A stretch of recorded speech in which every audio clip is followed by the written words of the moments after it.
Okay, in this video, I'm going to review with you the methods, tips and tricks, if you will, for balancing chemical equations. And each step will sort of build on the previous one. These are all really just guidelines. The truth is, you simply just may only change the coefficients. These tips and tricks help you know which coefficients to choose.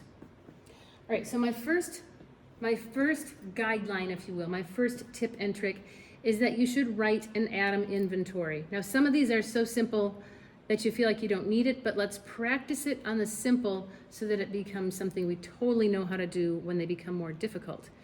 And an atom inventory is simply writing how many atoms of each element are present in the reactants if there was at least one particle of each substance, and how many atoms of each element are present in the products if I had at least one, right? And for me personally, it's much easier to solve if I put my reactant list and my product list in the same order. So to figure out how many atoms, I'm simply going to look at the subscripts present. So carbon does not have one, so I'll assume that there's one atom of carbon. Hydrogen has the subscript 4, so that's 4 atoms of the hydrogen only, right? That 4 only applies to the hydrogen. And then oxygen has the subscript 2. So this is in the reactants. In the products, again, the carbon has no subscript, so for sure there's at least one atom. The hydrogen has the subscript 2.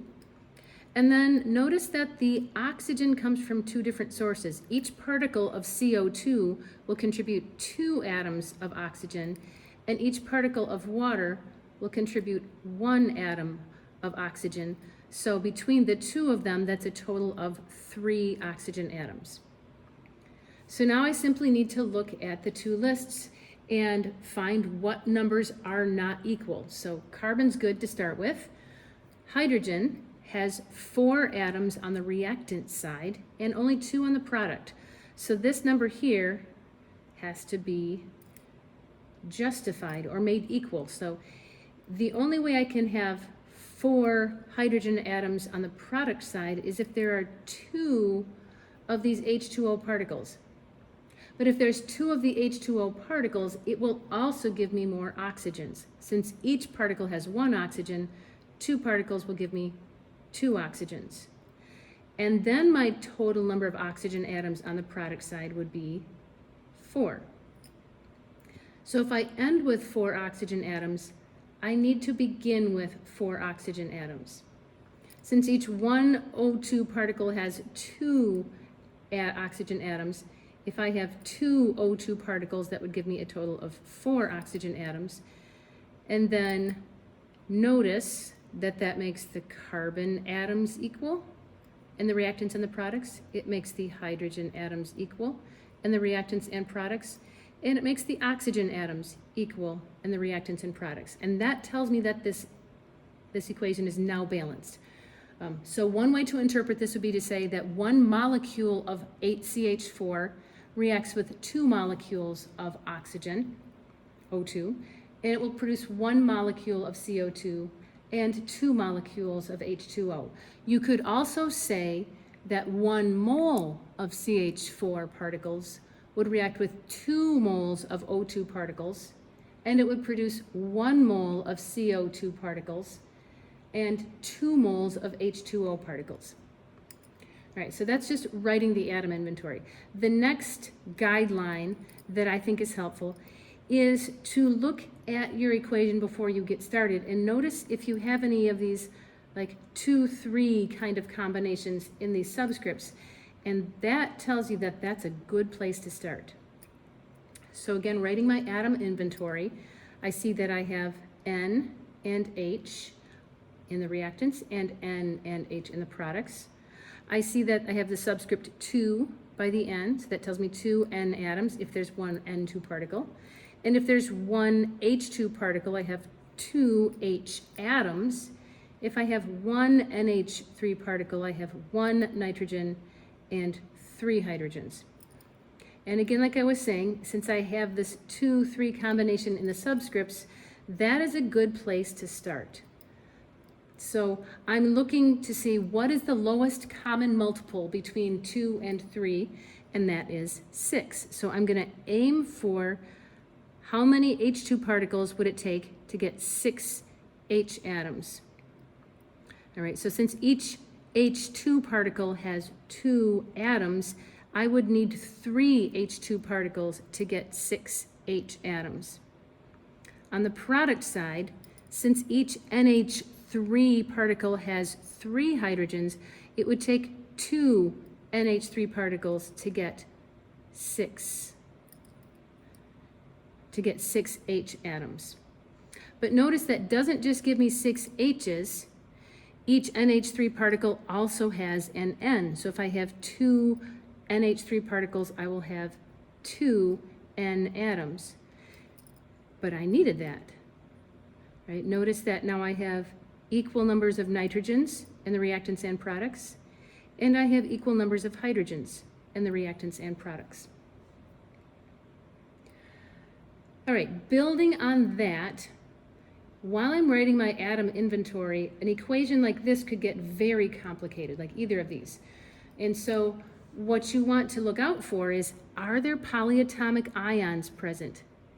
If they are present on both sides of that equation, in both the reactants and the products, then you may want to just write them intact in your atom inventory. So for example, I see that I have NH4 in the reactants. NH4 is the ammonium ion. And that little 3 outside the parentheses tells me that there are 3 of those NH4 ammonium ions in that one NH4 PO4 particle. In the product side, I also find the NH4 right here. All right, so I see that I have NH4, and outside of that, I see that I have 2 NH4s in this one particle. All right, another thing, also I like color coding these, you don't have to. Notice that I have over here in this particle also a PO4. All right, but that's the phosphate ion. And notice that there is no other number outside of the phosphate ion. So that tells me there's one phosphate ion in that particle. On the product side, I also find the phosphate ion, but in a different particle. All right, and notice that there is a number outside of the PO4, and that tells me that there's 2 PO4s in this one particle. All right, continuing on, I see that I have just a plain Ca. I'm gonna do that one gray. And the Ca has no number outside of it, so that tells me there's one atom of Ca in the CaSO4 particle.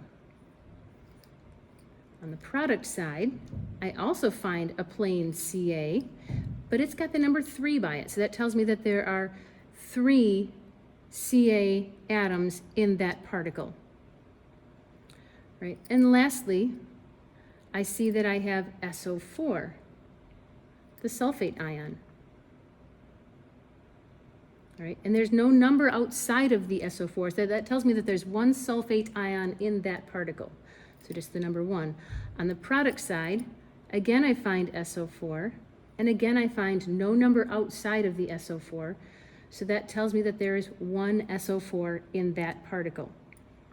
So what I'm looking to do here then is to make all of those numbers equal. And kind of like in the previous question, where we saw we had the 3 and the 2 combination, that is where I want to start. All right, and my lowest common multiple between 2 and 3 again is 6. So if I'm aiming for 6 NH4s, I need to have 2 of those particles. But if I have 2 of those particles, it also gives me 2 PO4s. All right, now looking at the product side, I'm looking to get, again, 6 of the NH4s. Since each one of these particles has 2 NH4s, I need 3 of those particles. That will also give me 3 SO4s. All right, so now if I look at my atom inventory, all right, I see there's only one more particle that I need to adjust. I see that I have 3 calciums on the product side, so I need to have 3 calciums on the reactant side. Since there's 1 calcium in each CaSO4, I need to have 3 of those particles to get 3 calciums, but each of those particles also has an SO4 in it. So if I have 3 CaSO4s, I also have 3 SO4s. Now, if you examine the atom inventory, you can see that all of the particles are now equal. There's 6 NH4s in the reactant, 6 NH4s in the product. There are 2 PO4s in the reactant and 2 PO4s in the product. There are 3 calciums in the reactant and 3 calciums in the product. And there's 3 SO4s in the reactant and 3 SO4s in the product. All right, so we're going to move on to number 4. And what I want you to notice here is just, again, you don't have to do this, but if you notice that you have elements involved, like single symbols, or even O2, which is just one symbol present, you should save those for last. And then one other little hint here. So if I write my atom inventory for 4A, right, again, I see that I have C, H, and O in the reactants. And if I have at least one particle of each of those, I see that I have the subscript 2 by the C, so 2 carbon atoms. I have the subscript 6 by the hydrogens, so 6 hydrogen atoms. And I have the subscript 2 by the oxygen, so 2 oxygen atoms. Looking at the products, again, I'm going to do them in the same order, C, H, and O. And I see that I have 1 carbon atom, 2 hydrogen atoms, and again, I have oxygen in 2 different places. Each CO2 gives me 2 oxygen atoms, and each H2O gives me 1 oxygen atom. So the total that we have here is 3. Okay, so if I begin with 2 carbon atoms, I need to end with 2 carbon atoms. So 2 carbon atoms would be there if I had 2 CO2 particles, 2 CO2 molecules. If I have 2 CO2 molecules and there's 2 oxygens per molecule, that means that I have a total of 4 oxygen atoms being contributed now.